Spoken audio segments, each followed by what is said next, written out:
Pennsylvania Avenue. That's the motto of the politicians here. Are you a politician?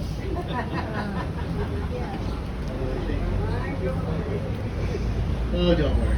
We'll drive around the Capitol and so yell all kinds of obscenities. First of all, safety rules. Please remember to stay seated.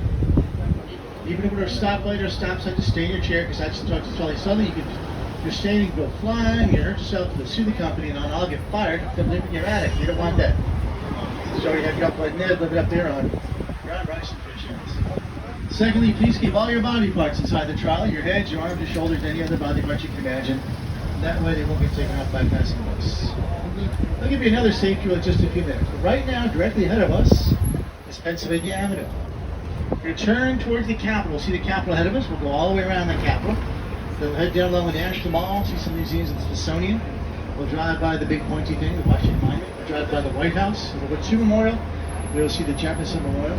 Then we'll come to our first stop evening at the Martin Luther King Memorial and the Franklin D. Roosevelt Memorial. We'll stop there for about half an hour. We're done there, we'll get back on the trolley and head over to our second stop, the Lincoln Memorial. There's also a stop for the Vietnam Veterans Memorial and the Korean War Veterans Memorial. Then we'll head across the bridge of Virginia. Stop for a brief stop of 10 to 15 minutes at the Marine Corps War Memorial. After that, we'll head on back here and finish up the Welcome Center, although you guys on the Gaylord will bring you back to the Gaylord after that. Now, as we get off the line, folks, please remember that other people listening should try to keep your conversations a little bit down. You might want to turn your cell phones off right now. Sort of by weird cell phone ringing sounds. Probably most importantly, though, it's for almost full. Please don't take anybody else's seat. That'll cut down the violence in the atmosphere. Usually a laugh live, but not tonight. Now, I did mention there's going to be one other safety rule. This is the most important safety rule. Coming up in a moment. On the left is the ugliest building in Washington, D.C. Don't look. Prepare yourselves. If that's you put in your dark glasses, put a paper bag over your head or your loved one's head, or call your ophthalmologist or your lawyer. The ugliest building in Washington, D.C. is right there, folks. The FBI building, named for J. Edgar Hoover. Hoover looked like a cartoon bulldog, couple like was exactly a good-looking guy. But when he saw the design of this building, he wrote the largest of his thoughts. This was the damn ugliest building years. Whenever you repeated Hoover, I think he had a good point. Look at that building. It looks like a giant concrete waffle iron. Now, ironically, to your right is the Department of Justice building. Ironically, because it's named for Robert F. Kennedy. J. Edgar Hoover and Robert F. Kennedy worked for that building. Hoover is director of the FBI, Kennedy is Attorney General. Administration of his own brother JFK. But the two men despised each other. They couldn't be in the same room. They passed the hallways of that building and just glared at each other. Now it looks at the two buildings are glaring across Pennsylvania Avenue. Across the way there is the National Archives. That's where one goes to see the Declaration of Independence, the U.S. Constitution, and the Bill of Rights, all on display. Now, right over here, right through the trees, you can see the little block of stone. That is the original, very small Franklin D. Roosevelt Memorial. FDR once announced that all he wanted as a memorial was a block of stone the size of his desk. And that was the result, right here, folks. It was dedicated 20 years to the day after he died in Georgia. Our first stop will include the more modern, very large FDR Memorial. Now to your left is the Navy Memorial Plaza. Your springtime they turn on the fountain there, but first charges water and all this evidence.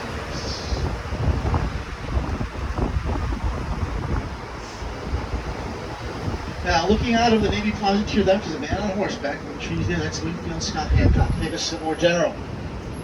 He's the man who defeated Pickett's charge on July 3, 1863, while he commanded the 2nd Army Corps at Gettysburg. Across the street, another Civil War memorial, the Grand Army of the Republic Memorial. Veterans organization founded by Union soldiers at the end of the Great Civil War. Now ahead of us, we'll recognize the seat, perhaps more appropriately the budge of our republic, the U.S. Capitol Building. And the Capitol Building sits on Capitol Hill. Look at the dome of the Capitol, folks. That's made of iron. 9 million pounds of iron went into that dome. It's not part of the original design of the Capitol. It was added during the 1850s. It was still under construction when the Civil War broke out. That year, the new president, Abraham Lincoln, was advised to halt construction on it At his first cabinet meeting, because it's made of iron. With the outbreak of war, the price of iron shot through the roof. Lincoln was told he could save a lot of money for the government by just postponing construction of that dome until the war was over. And the price of iron dropped again. Lincoln refused that advice. He demanded a symbol. Got it. He wanted that dome to be complete as a symbol of the ultimate victory in the Civil War. So he forced its construction at great expense. It's completed in 1863. December of 1863, just about a month after Lincoln gave his famous Gettysburg Address. Now, to your left is the only embassy here between the White House and the Capitol on Pennsylvania Avenue, embassy of our northern neighbors, Canada. Home of great hockey, great beer, and apparently lots of forest fires. It sits on Judiciary Square, where most of the courthouses in Washington located. The big exception, you can see to the left of near the Capitol, the U.S. Supreme Court. And traffic permitting, we'll see that in just a few minutes. Now back to the Capitol, folks. Look at the Capitol. There's a flag holding its wing. The Senate on the left, the House on the right. In either house in session, they raise the flag over each wing. There's a practical reason for that. 180 years ago, Congress would only meet for a month or two a year, if that. Although they managed to get their budgets passed then. Congressmen didn't have an office or a staff. They would do their work on their desk on the floor of the House and the Senate. And just make sure they would stay in boarding houses on Capitol Hill. And look out the boarding house windows every once in a while during the daylight hours. And if the flag went up, that was a signal to rush back for a vote or a quorum call, and that goes on today. They were heading up Capitol Hill, the Senate side, folks. We'll return probably on the House side. Just ahead of us, we're going to go through the checkpoint for the Capitol Hill Police.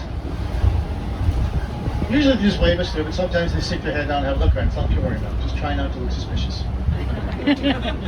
These guys have a jurisdiction of about 16 square blocks, but don't feel sorry for them. It's much bigger than the jurisdiction for the Supreme Court cops, who have a jurisdiction of about 1 block. Now we're heading up the Senate side here, folks. There's the Senate wing. The Senate wing was completed in 1864, but it was still incomplete after the Second Battle of Bull Run in August of 1862. Wounded soldiers laid out on the cool marble floor of the Senate chambers while right here to seek some relief from the summer heat.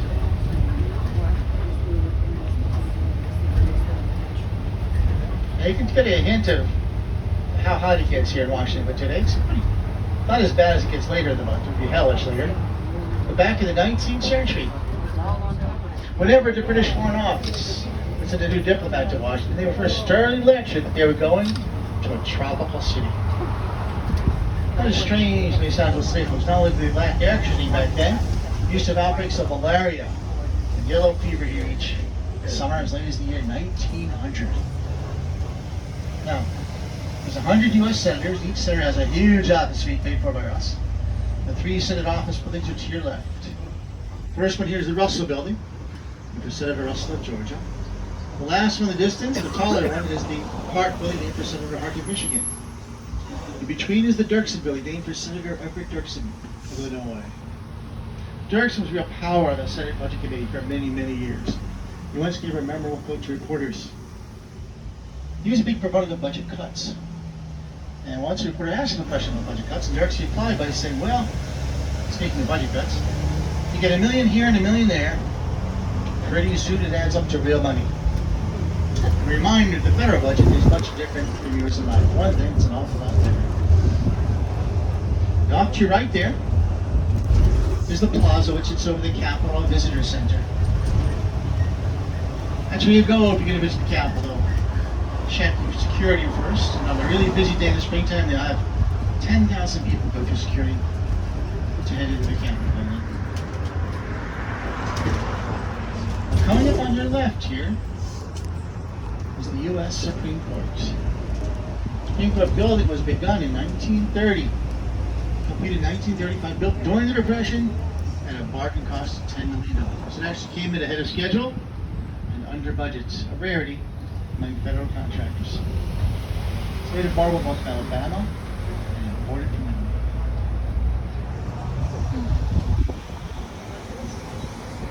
Off to right and down, there's the entrance to the Capitol Visitor Center. That's where you go if you're going to visit the Capitol.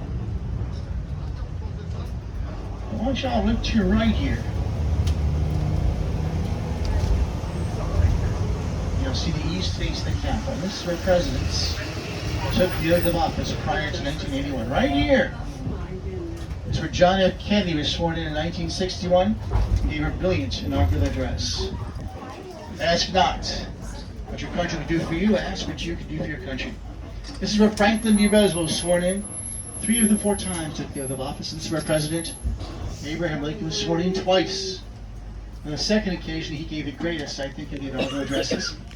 Great call for conciliation going about 6 weeks before the end of Lincoln's life. He closed that speech with a paragraph beginning, "With malice towards none, with charity for all." A great speech, which you can read tonight. It's engraved on the inside right wall of the Lincoln Memorial. Now look up at the top of the Capitol. There's a statue up there, 19.5 feet tall, called Freedom. Shows a woman dressed like a Roman soldier. On either side of the dome, there's a round cupola. The one on the left is over the original House chambers, which is now Statue Hall. And on the right, that one's over the original Senate chambers. And beneath the Senate chambers, in the basement, is where the Supreme Court met for about 65 years. Now we'll head around to the west side of the Capitol. Right now, look to your left. There you'll see, I think, the most spectacular building in Washington, D.C. This is the Thomas Jefferson Building of the Library of Congress. Back in August of 1814, the United States was at war with Great Britain. The British raided Washington. They burned both the White House and the Capitol. The Library of Congress restored the Capitol and went up in flames. When he heard about that, former President Thomas Jefferson wrote the Library of Congress a letter and offered to sell them his collection of books to rebuild their collection. He was so grateful, he named this building for Jefferson, was dedicated in 1897. This is modeled after the Opera House in Paris, France, and it's spectacular. Behind those arched doorways there, the entry hall is 3 stories tall, decked with busts of scholars, statues of famous Americans, and all over the walls and ceilings are paintings which tell about libraries, literature, and learning throughout history. Look up on the roof. They really can't see it, but just to your left there's Neptune's Fountain, which is first of all anatomically correct. And secondly, this place you'll see tourists jumping in a cool hot nights like that. Usually after 2 a.m. Now on your left, the James Madison Building of the Library of Congress. And inside there is the manuscript reading room. That's where scholars do research on 61 million manuscripts held by the Library of Congress. Ahead of us, folks, there are 3 buildings here with the offices of our 435 congressmen and women. Directly ahead of us, the Cannon Building. Like the Speaker of the House, Joe Cannon of Illinois. He was a power in the House in the early years of the 20th century. As we turn here, we'll see another building. Looks like a Roman temple. It's got long columns in the front, topped by a pediment. That's the Longworth Building. That's named for Speaker of the House Nicholas Longworth of Ohio. Longworth was famous, not only as a politician, but as the man who married the daughter of a president. He married Alice Roosevelt, daughter of President Theodore Roosevelt. And when she was younger, living in the White House, Alice gave her father a lot to worry about. What's called her sneaking cigarettes on the roof of the White House. She was once arrested here for speeding on Pennsylvania Avenue. The speed limit was 10 miles an hour. One day, a reporter asked her father, "Can't you control your daughter?" President Theodore Roosevelt replied, "I can be president of the United States, or I can see to Alice." Glad you got 2 of them. To your right, there's the House wing. That's where the president gives the State of the Union address, usually every year around January. That's when Franklin D. Roosevelt gave his famous Day of Infamy speech when he asked for the Declaration of War at Pearl Harbor. To your left, by far the largest of the 3 House office buildings. That's appropriate. This is the Rayburn Building. It's named for Speaker of the House Sam Rayburn of Texas. And as we know, everything's bigger in Texas. To your right, the west face of the Capitol. Back in 1981, the committee in charge of the president's inaugural decided to move the inaugural from the east side of the Capitol over here. This was much more open space over here. They reasoned that more people could see the inaugural. Must have been a good idea. Subsequent inaugurals are held here with only one exception. The exception was 1985. That year, Ronald Reagan's second inaugural inside the Capitol, all because it was so cold that January morning.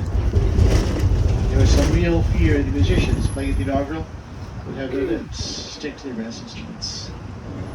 Now on your left there, folks, we already saw the ugliest building in Washington, D.C. This is the Hubert H. Humphrey building of the Department of Health and Human Services. It is commonly considered the second ugliest building in Washington, D.C. I don't think it's anywhere near as ugly as the FBI building, but still, it's a building that only the architect's mother could love. I like it. Well, thank you. I'm sure it's glad to hear it. Every building needs love. Now, coming up ahead of us, we'll see the 19 museums in the Smithsonian. The National Museum of the American Indian. That's its name, even in Cleveland, folks. This building is designed to resemble the Adobe architecture of the Southwest. We have great exhibits inside the building. On this side of the building, outside, they grow Native American crops. Corn, tobacco, sunflowers, peppers, beans. And they also have a gourmet cafeteria. They usually serve authentic Native American food. It's a great place to eat. I'm not really sure it's authentic. It's like bison burgers and buffalo burritos. A few years ago, they had prickly pear ice cream, which I don't really think is authentic. It is a great place to eat, folks. Now, I'm going to turn here into the Capitol to get a close-up of the west face. Then we'll head on down the National Mall in just a few minutes. On your right, however, is the U.S. Botanical Garden. It's a conservatory with over 6,000 plants and flowers on display. One of the plants on display here is nicknamed the forest plant. Yes, that name is only blooms every few years. When it blooms, it gives up a stench which smells like a wild rose. Believe it or not, when that happens, people line up by the thousands to see it, more importantly, to smell it. Kind of a morbid comment on visitors in particular. To your left, you'll see a man on horseback. That's Ulysses S. Grant, seated on his horse Cincinnati. They're looking out over the National Mall. Ahead of us, the statue of our 20th President, James N. Garfield. Garfield, unfortunately, was the second president to be assassinated. He was shot at a railway station which stood about 200 yards to our left. He lingered for 2.5 months, dying in New Jersey, where he was taken for medical treatment. Now, on your right, you'll see the west face of the Capitol. Just about our level, you'll see an arched doorway. That's where the president walks or stumbles out every 4 years.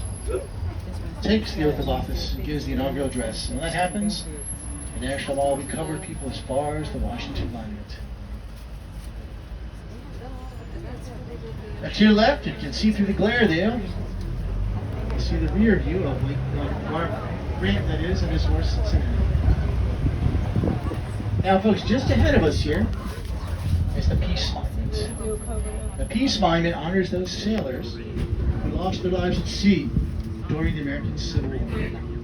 There's two figures of women on top here. The taller one represents history.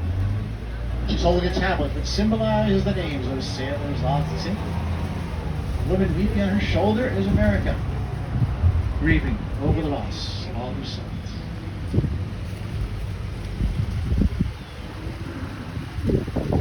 Unfortunately, I'm going to head straight into the clear photographs here. Every 4 years, Pennsylvania Avenue is the route to the inaugural parade. It starts the Capitol behind us and goes to the White House ahead.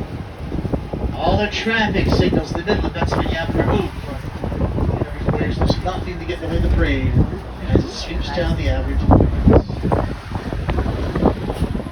Now, the Capitol behind us, it's on, it was originally called Jenkins Hill, after a local farmer. The man who laid up the plan for Washington, D.C. was a Frenchman named Pierre Charles L'Enfant. L'Enfant saw this photo to our left. He said it looked like a pedestal, waiting for a monument to be placed on it. That's why he placed the Capitol here. That's why he placed the Capitol at the center of all the roads.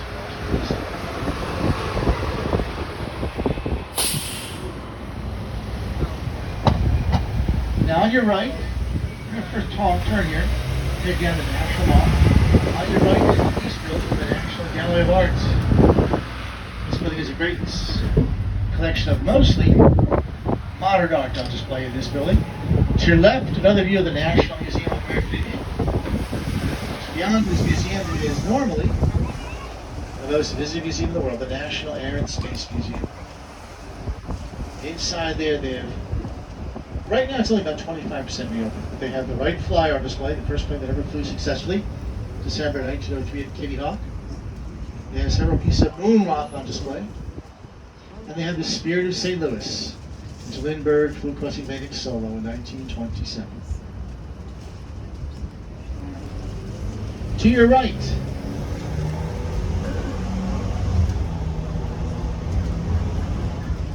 it's a beautiful building. This is the West Building of the National Gallery of Art. It's a great collection of mostly Renaissance art, including the only Da Vinci in the Western Hemisphere. It's also just a beautiful building. There's two interior courtyards, beautiful rotunda right at the dome. Nice places to hang out and look at the art. Now, off to your left is a round concrete building. That is the Hirshhorn Gallery of Art. That holds the Smithsonian's collection of modern art. Now, coming up ahead of us here is a beautiful place to hang out in good weather. This is the Sculpture Garden of the National Gallery of Art. They opened the fence there at about 11 a.m. They usually close around 6 p.m. With all kinds of interesting, unusual sculptures scattered around inside. On the far side, there's a giant sculpture of an eraser for all you secret eraser fans. There's also a giant spider for all you arachnid fanatics. There's an overpriced coffee shop there, so you can max out your Visa card. Well, it's a great, it's a nice place to walk around and look at the people. But also, there's a sculpture which is my favorite up here. It's my favorite because it always reminds me of a poem I learned at my mother's knee about 55 years ago by a guy named Joyce Kilmer. He later killed fighting in France in World War I. One is called Trees. It goes, I think that I shall never see a poem only as a tree. Keep looking on the right, folks. You'll see why it reminds you of trees.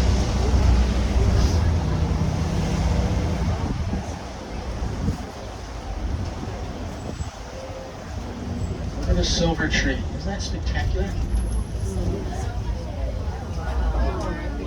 It's actually stainless steel, but it is awesome. Poems are made by fools like me. Only God can make it true.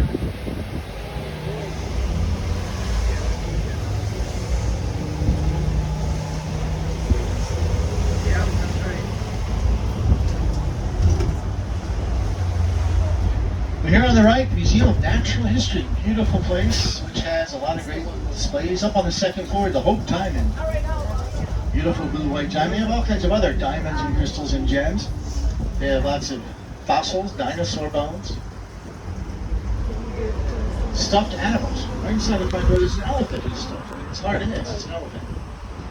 In the ocean hall, they have a whale stuffed hanging from the ceiling, and they have a giant squid preserved its mouth hide.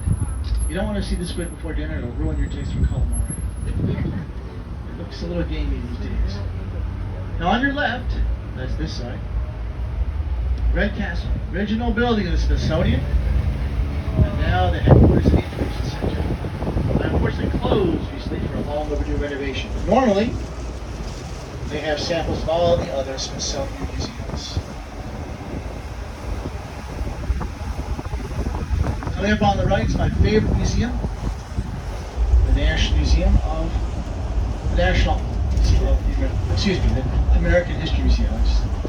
The National Museum of American History. There it is. My favorite thing inside there is the original Star Spangled Banner. A flag with 15 stars and 15 stripes. When it flew over Fort McHenry in Baltimore, Maryland, during the British bombardment of September 1814, which inspired Francis Scott Key to write the poem, became our national anthem. We also have a great collection of First Ladies inaugural dresses. We have a pair of the ruby red slippers worn by Judy Garland. She played Dorothy in The Wizard of Oz. What have we learned, Dorothy?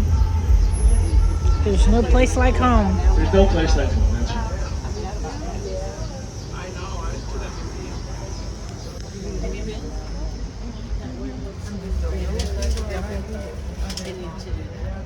Just up ahead of us here, folks, they have a concert right next to the newest of the Smithsonian Museums, the National Museum of African American History and Culture. Look at the side of the museum. That's copper, wrought copper. It looks a little brassy now, but after dark, it tones down a little bit. It's backlit. It looks like a softly glowing jewel here, right on.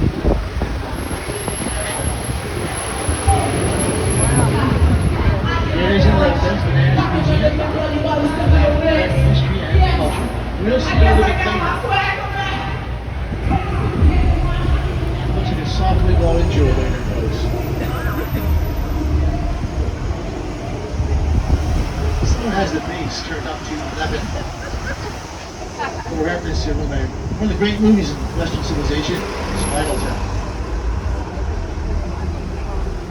The end of this guy's making a little legal left turn. This is why we need phasers on the trolley, folks. Take a little detour here, but this gives you an opportunity to see the newest memorial in Washington, D.C. Yes, you're very here, folks. On your right, Ronald Reagan off displaying at the National Trade Center.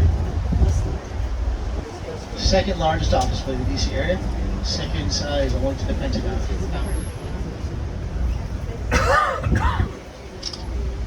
Over here on the right is the John A. Wilson Building. That's the Washington, D.C.'s City Hall. That's where the mayor and the 13 members of the D.C. City Council all have their offices.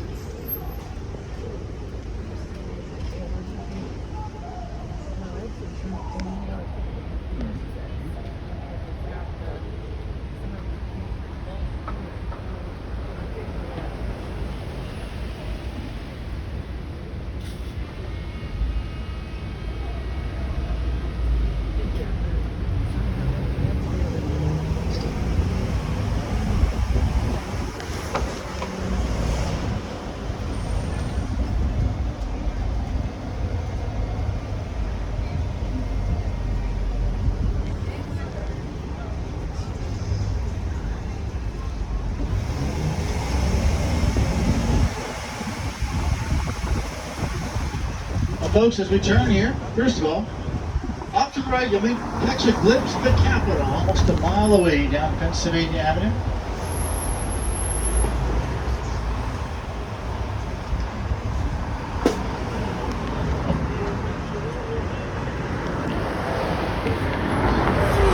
As we turn on the left, you'll see the newest memorial here in Washington, D.C., the National World War I Memorial. American soldiers will run with an unusual nickname. They were called Doughboys.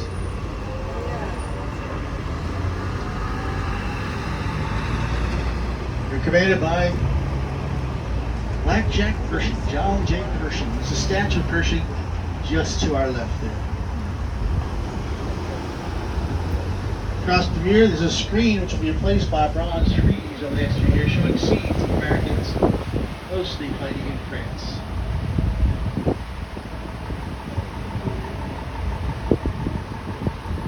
Now look to your right front, there's the Treasury Building.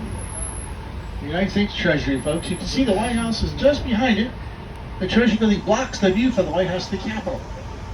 According to legend, that was done purposely on the orders of Andrew Jackson when he was president, because he was feuding with Congress. He did not wish to look down Pennsylvania Avenue and see where those scalawags are plotting against him.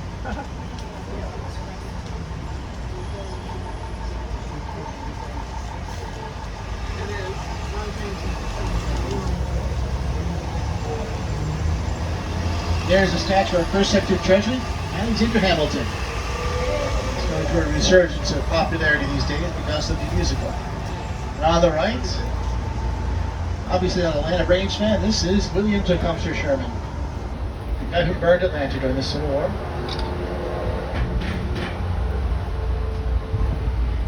Now coming up on your left is the Commerce Department building. Commerce Building is named for our first Secretary of Commerce, Herbert Hoover.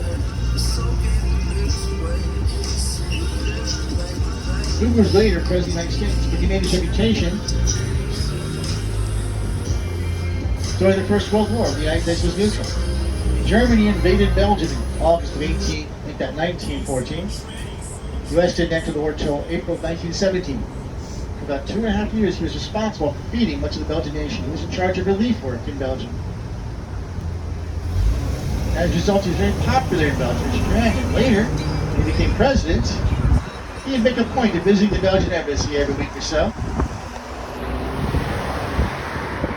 Mostly because he was president during Prohibition. He would visit the Belgian embassy. He could get a drink illegally there. Behind those doors. Just one. Just one enough to get his heart started every day. Every week, that is.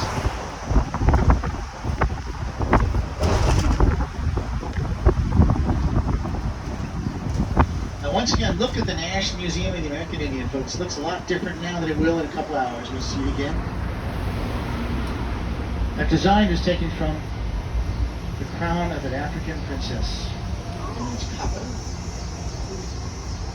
Now look ahead to the right, you'll see a little stone gatehouse. Kind of an ugly little house, I think. There's two of them down here, and their big claim to fame that they are made of the same stone as the White House. That's sandstone from Virginia. Acquia, Virginia, about 20 miles from here. And it looks a lot different once it's painted white. In fact, it was painted white after the British burned it in August of 1814. The White House was rebuilt, painted white, using the original stones, but then painted white to cover the burn marks. Painted white ever since. It was officially called the Executive Mansion until 120 years ago when Theodore Roosevelt, in an attack of common sense, said, you know, everybody calls it the White House. Let's just officially rename it the White House. And that was done. That's why we get to call it the White House these days. Lucky it has been repainted, because otherwise we call it the ugly model brown and tan house. It's really not a very attractive color stone, is it?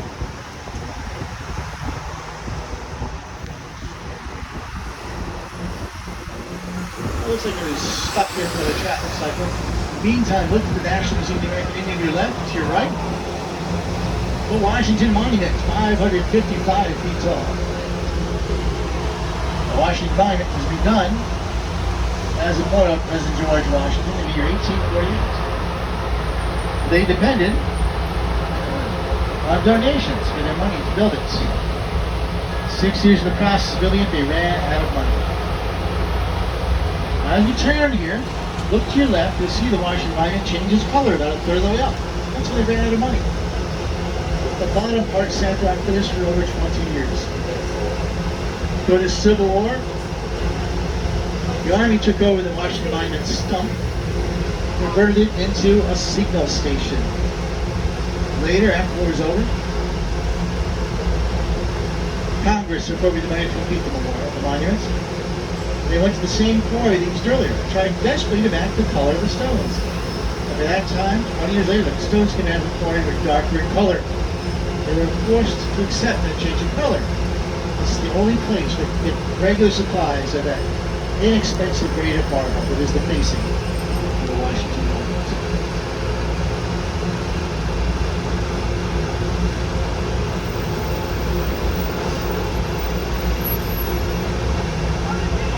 Here we go, guys.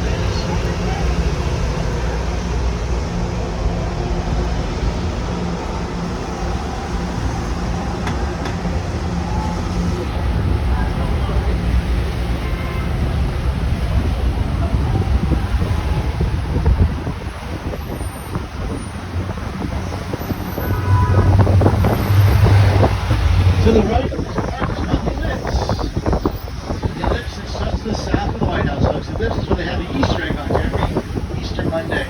Thousands of children with far too much chocolate systems frantically searching for Easter eggs hidden among the tufts of grass. And to your right, there's the White House, the south side of the White House, the side where the president's helicopters land. Well, ladies and gentlemen, we're on Constitution Avenue. Here to the right is the 2nd Division Memorial. The gold sword there commemorates the defense of Paris, France by the 2nd Division in 1918 during the First World War. Coming up ahead of us on the left is a little stone house. Constitution Avenue here follows the path of the old Washington City Canal. The canal is long since paved over. Well, the Grand Canal is that little stone house on the left. That's where the canal lock keeper lived. He opened and closed the locks of the canal. He took the tolls to the canal. He lived in that little house with his wife and 13 children.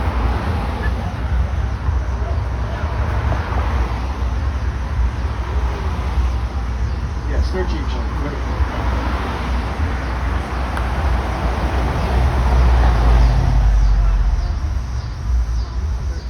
As you pull up to the stop sign here, on the right, you'll see a beautiful marble building.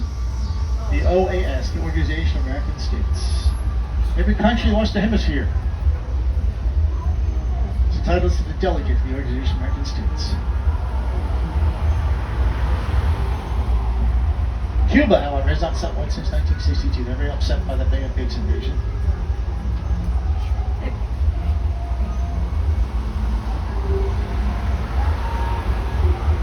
And we'll turn here if we get the red light in a moment, the green light. You get a great view of the Washington line on the left. Most clearly you see the stone changing color, the tan line. In a minute we'll go by the World War II Memorial. It stretches across the National Mall and does a beautiful job of framing the Lincoln Memorial beyond it.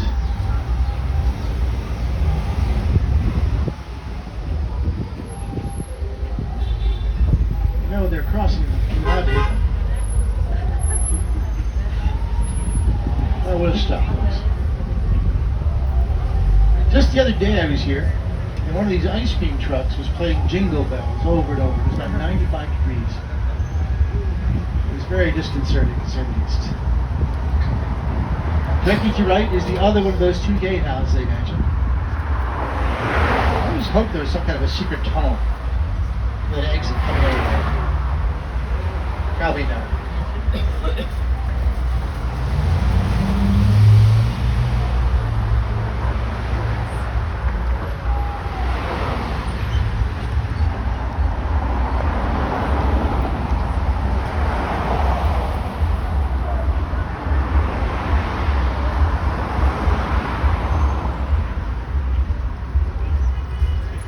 Beyond that building on the left, there used to be two ugly temporary buildings made of concrete, built in 1918, and they survived all the way down to 1973. Finally torn down. One of them was the munitions building, the other was Maine Navy.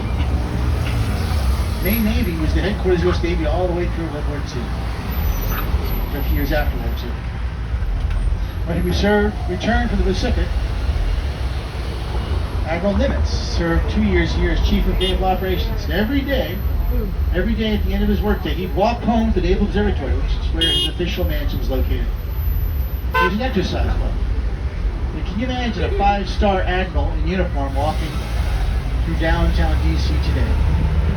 It shows how Washington's changed from the southern city back then to what it is today.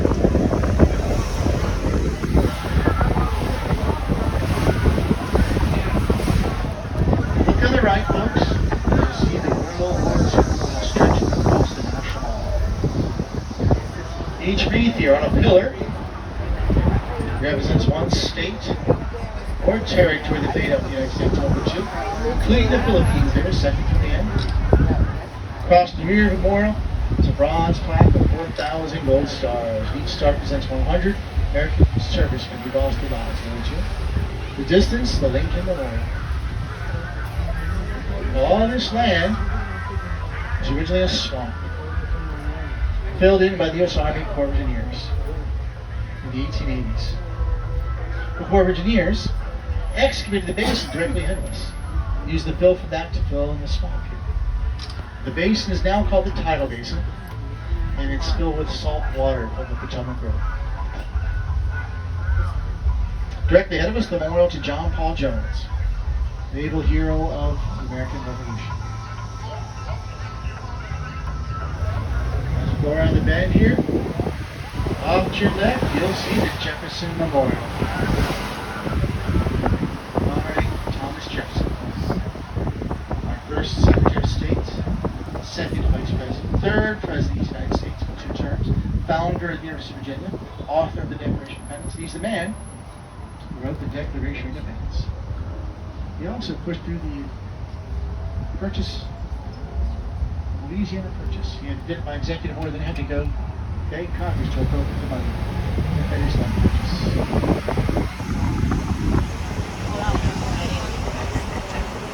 Now look at these trees. These are the famous cherry blossom trees. There's over 3,000 of them here. Given to the people of Japan, the United States. First batch arrived in 1912, and some of the original trees are still alive and moving here. On your right, you'll see the DC Monument. DC Monument honors the 26,000 citizens of DC who served in World War I. American soldiers of World War I called Doughboys. Names of 499 Doughboys in DC who died in the war are engraved on that memorial to your right. To your left, Martin Luther King Memorial. We'll make a big bend here. We'll come back to Martin Luther King Memorial in just a few minutes. Remember, our first stop will be the Martin Luther King Memorial and the FDR Memorial off to your left. Later, we'll head over here to the Lincoln Memorial for our second stop. As you're cruising down here, look to your left, you'll see an ordinary sports field. Basically, play baseball and football. 105 years ago, this field, before that, was Washington, D.C.'s first airfield.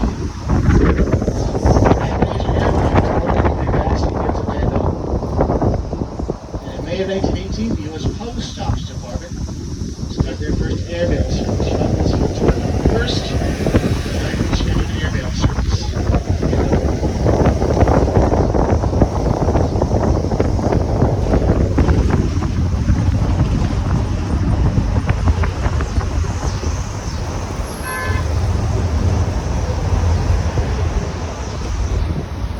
Here's the Potomac River ahead of us, folks. Remember, the Potomac River here is salt water.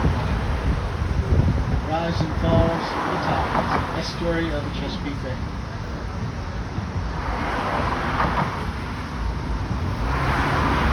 On your left, the Erickson Memorial, honored John Erickson, Swedish inventor, came to the United States.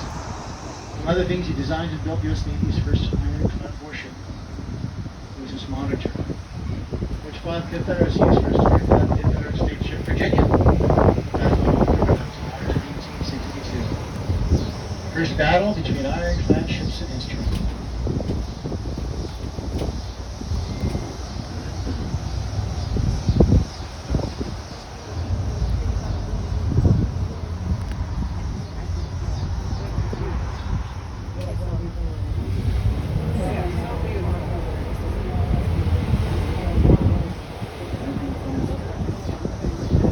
Now, ladies and gentlemen, we're coming up to our first stop.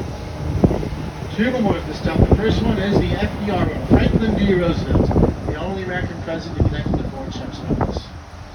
He led the United States to the Great Depression of World War II. And there are 4 different rooms in here. One for each of the Foreign Service Office. To your right, a man flunking his parallel parking test.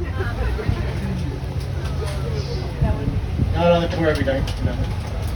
Anyway, back to FDR. No problem parallel parking because he was in a wheelchair. He lost use of his legs to polio a dozen years before he was elected president. Never allowed a picture to be taken of published showing him in a wheelchair. Right by the entrance, the first room, you'll see a statue of Roosevelt in his wheelchair. The second room has several statues, including 5 men of red representing a bread line or a soup line during the Depression. The third room features a statue of Roosevelt next to his dog Fala. And the fourth room features Eleanor Roosevelt, great humanitarian, the first U.S. representative of the United Nations, as well as being First Lady. Now the entrance to the memorial is just to your right. On the right side of the entrance, you'll see the statue of Roosevelt kind of leaning back in his chair. On the left side of the entrance is the visitor center, which is closed, but on the left side of that building are restrooms for those who need a rest. Now the other memorial here is just up ahead of us, so we're going to split the difference between the two memorials.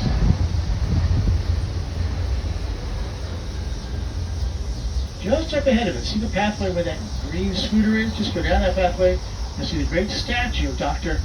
Martin Luther King. 28-foot tall statue of Dr. King. Now I have 8:02 roughly. Let's get back here, let's say 8:35. That'll give you a little over 30 minutes.